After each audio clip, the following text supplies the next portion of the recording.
my friend, it's Pat Sloan here. So we have a few things to cover today, such as the great border debate or controversy or debacle. We're going to talk about that. I've got some hot mess going on with my midnight moon, so I want to show you that. And we're going to talk UFOs. So we have to have a little UFO update. So remember, this month I'm going to have a few days that I'm not doing filming. That'll be later next week. So I'm just reminding you several times so that you know you can see it on the calendar, know what's going on.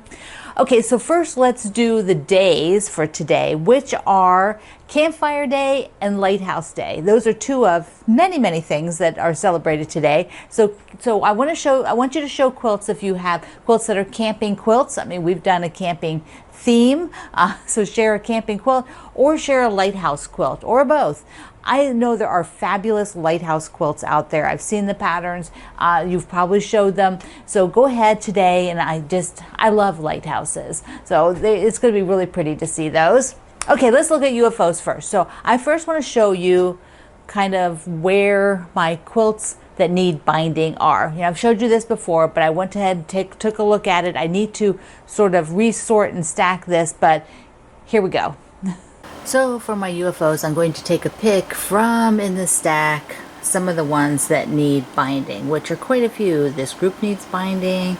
I think there might be one in this stack. These all need binding. That one needs binding. That one needs binding. And I actually have a little basket of things out in the other room that I think I'm going to pull in here and put on the shelf. So yeah, that is my list. I'm going to just pick maybe 4 of these to do binding in August. These are the other group. I have no idea why I have not put binding on these. Look, I think there's like 5 or 4. 1, 2, 3, 4, 5. This is definitely going to charity. I might just give them the binding. Who knows? Maybe I'll put the binding on for them. So I've got 5 in here. I really should take these and put them out on the other shelf. So on the shelf that's in the hallway, there are some quilts that are finished. So what I want to do today, later today, is get the ones that are finished and put them with the finished quilts. I am not really sure why I was storing them there. Well, I do know one of the stacks is quilts I'll be using for the giveaway, because as we hit each sort of milestone here at YouTube, I'm going to give away a quilt. So the next one will be at 85,000 subscribers, which is you still have a little ways to go, a couple thousand, but you know, we're getting close to giving that one away. And I have the others that are stacked there. Then there's a few that should be with the finished quilts. Then I'll take that basket and bring those and put them on the shelf. So I just need to get all the ones that need bindings together on the shelf, because really that is my goal for this year, is to get it so that as quilts come in, I do the binding and don't have these quilts left that have been around forever and a day. So I downloaded, and the link below in the description box is a download to this. It's also at my Sew Along website on the calendar page. So I am going to shoot for 3 bindings this month. The Summer Mermaids, which I'm going to show you right now, the purple scrap quilt, and then the gray yellow quilt. So I think that would be pretty to hang in the fall. And these are all bigger quilts, so I would like to get the bindings on the bigger ones kicked out of the way. So let me show you. This is a quilt that Shelly Pagnelli quilted for me. She's done many of my quilts over the years. She does it all freehand.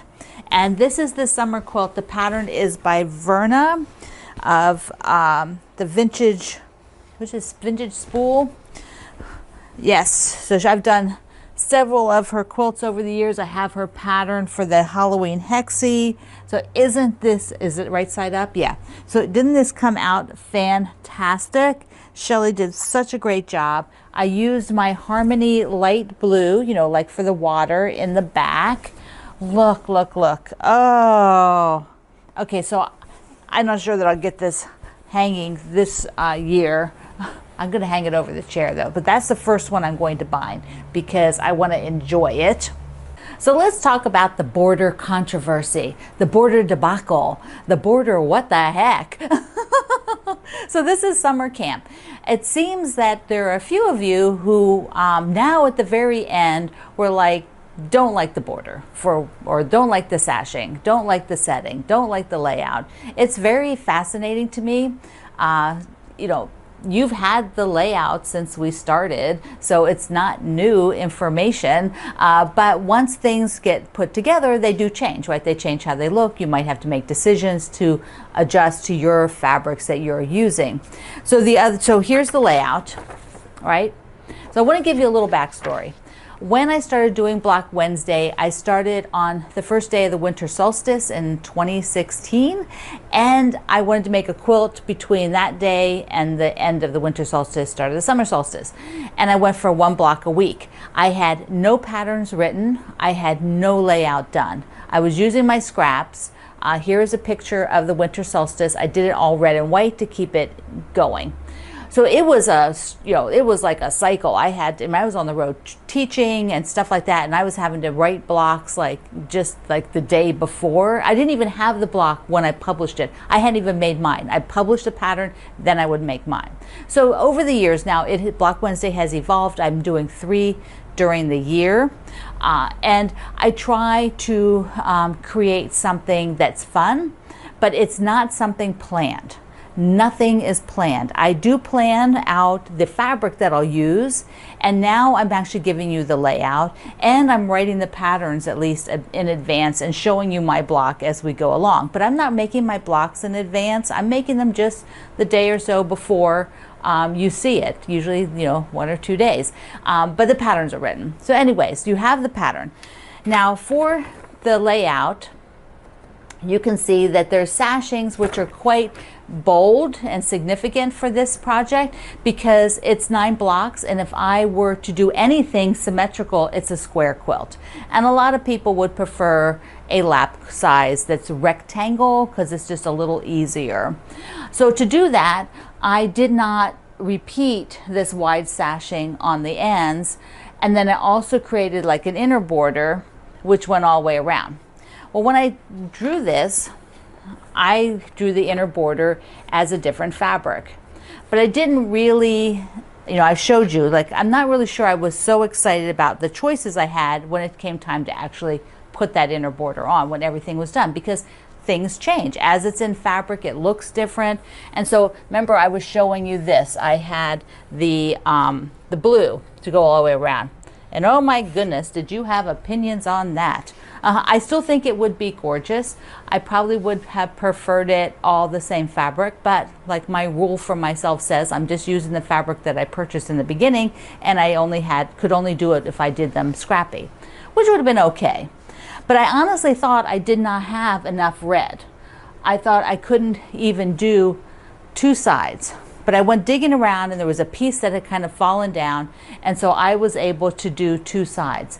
Now I did not want to do the top because otherwise you'd have red on red. See, if you're looking at the pattern, if I did them both the inner border, the little inner border the same, it would be 2 red strips, and I didn't want that. So the pink worked out great because I have plenty of pink. So that's how things evolve and change, and you can do that with your own quilts as well. And I hope that you understand that when I'm doing a Block Wednesday, the things aren't planned and laid out. They're not planned and laid out for like the tabletopper sampler either. Once again, I'm working with a bundle of fabric, and it's evolving as I do each piece. Okay, so there is a little background on Block Wednesday. I hope that helps you. And I'm really excited about how mine making a change. Just digging through my basket, and I finally found a little bit more. You can make changes. You don't have to keep things as they are. Okay, now we're gonna look at Midnight Moon, and I have got a little bit of a hot mess on one of my blocks, and so to keep it real, I'm gonna show it to you. So let's go over there. So on this side, I want to show you the work table where I'm sort of going through, and I'll show you the blocks that I've got the sashing on so far. Let me show you this set of videos, little clips that as I was working through where I am to get to where I am today. So standing way back, you get to see all of the Midnight Moon together in blocks of the same block, or like here, the bonus. Now, the one thing is I did cut to do a bat on a light background. Now I think I have to cut another candy corn, or just leave both of those in there, because the orange is pretty bulky in color as well for that pumpkin. So anyway, so next I have to do is take the little blocks in sets for each week, because the book has, you know, which ones have to come off. So I need to come through here, pull them off into the groupings, and then do sashings, which have these special sashings, more work for the little blocks, and then go on to the bigger blocks, which means I don't have to decide about those two right now. They can wait. But now I'm thinking after they're up here again, I might leave them, even though I've cut out another bat. The book has the layouts, you know, right here, and then a chart over on this side. Now you can wait until Moda shows the blocks, or you can go through and find them to know which is which. So the first 2 weeks, Moda's already put out a picture of it, and so I have them.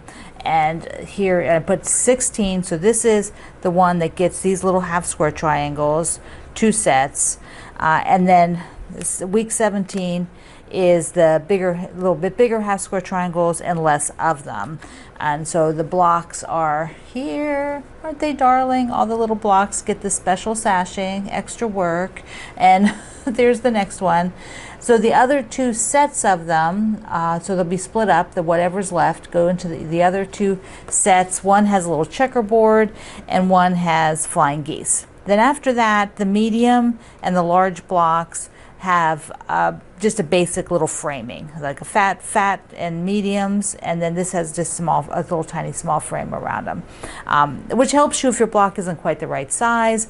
You could make these frames just a little bigger and then, you know, trim it down so you can help yourself, and that's really great because I know I have a few blocks that are not quite the size they should be, so I can make a little bit bigger sashing strip and then just trim it afterwards. And because they're all twisted and turned on here, you're not really going to notice like an 1/8 of an inch, you know, sort of difference in anybody shifted, you know, like if they're shifted off to the side just a little bit.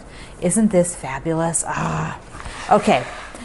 So I have to go and just pull a bunch of the fabrics and make a bunch of little half square triangles and medium half square triangles and work on these 2. And if I get them done, I will move on to this guy or this guy. I'll probably move on to the flying geese and get that one done because that's always a little bit more work than just squares.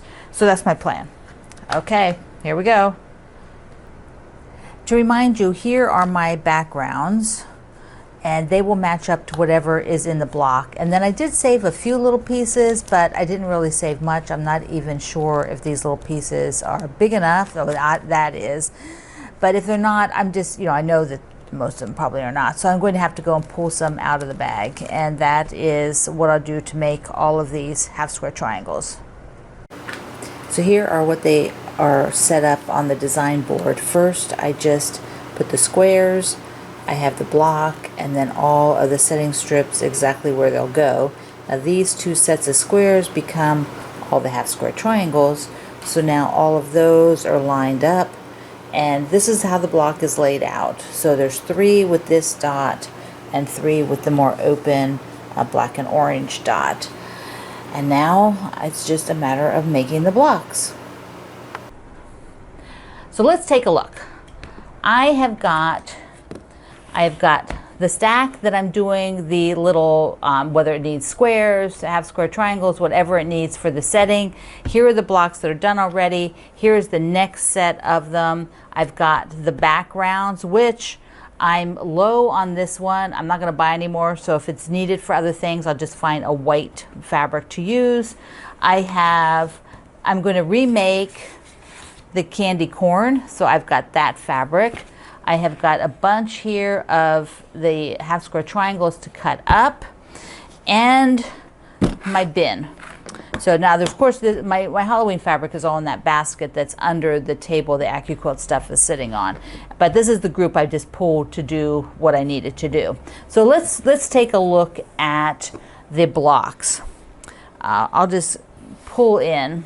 So these are the ones that I got set up. And first, let me just show you, I remade the bat. Isn't that beautiful? And the candy corn is going to be the similar coloration. I'll use that same background, and then I'll do these 3. I'll just remake them.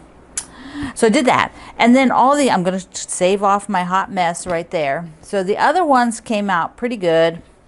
You know, they were pretty straight. I didn't mess them up too much. These little ones are a bear. I won't lie about that. You know, so and as I'm working with smaller blocks, I got better. You know, the first couple ones were pretty wonky. Like this one's a little wonky, but the master of mess is this guy. I have no idea. I mean, I was sewing it, putting all this stuff on late at night, which is not always a good idea. And I know exactly what happened at first, is the small block itself, at some point when I put these two sashings on, and I was, you know, doing, so I didn't have these other ones. I just had the two wide ones. I was trimming this, and I trimmed off the point. Can you see that? So I basically trimmed off the point. This block was not really square to begin with. I had struggled with it. It doesn't look too bad, but I did struggle with it. So now I chopped off the point, and for some reason I thought, well, maybe it won't look bad. Okay. Am I the only one that does that? I was like, maybe it won't look bad. It's terrible. So yeah, one of the ambassadors told me, yo, you got to remake that one. So I do. I need to remake it. Probably I'm going to take these two outer ones off because they're not, I didn't have it square, you know, when I trimmed it. I don't know what I was doing. This whole block has just been like one little mess after another, which is what happens sometimes. So this one will get redone, and that's okay. I'm okay with redoing it. I've gotten much better after all these little pieces. You get out of practice. If you haven't done little pieces for a while, you get out of practice. Yeah, it's crazy. Okay, so today you are going to assign yourself some UFOs to work on for August. Whether you pick one UFO or you're like me, I've got 3 bindings I'm going to approach in August. So you'll hear me give statuses because that's really the only way to be accountable. Is to say it out loud, show it, see what's going on. So I hope you liked my sashing change to summer camp. That's just, you know, I'm happy with it. I really like it. I like having the red there. I would like the blue too, though, if I had to go with that. So I would have been happy either way. I love you. Mwah. Thank you for being in the Sloan Zone. I will see you online.